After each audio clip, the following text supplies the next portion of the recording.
Бул жер Сузактын центринен бул эме жака кетип атканда парк жака. Бул оң жакта бир памятник, эстелик турат да. Азыр подробно айтып түшүндүрөм, өзүңүздөр деле окуп алсаңыздар болот. Ким болгон, кандай болгон. Мен бир жеринде көңүл бурдум. Сиздерге да подробно айтып көрсөтөм. Мына атты карасаңыз. Андерсен Дин деп жазылып турат. Бул муну н менен д и ны алып койсок Андерсен болуп аталса керек, менин жеке оюм. Аны окуп түшүп келип туруп, бул жерди карасаңыздар,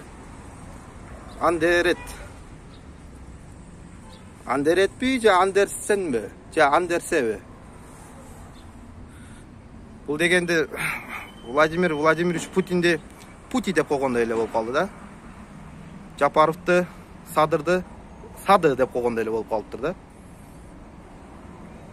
Мына биздин грамматикабыз, мына биздин билимибиз, мына биздин илимибиз. Бизде илимий академик, профессор, науктар көп. Бирок мындай эле эки тамга ката, эгерде Андерсен деп аталса бул генералдын аты.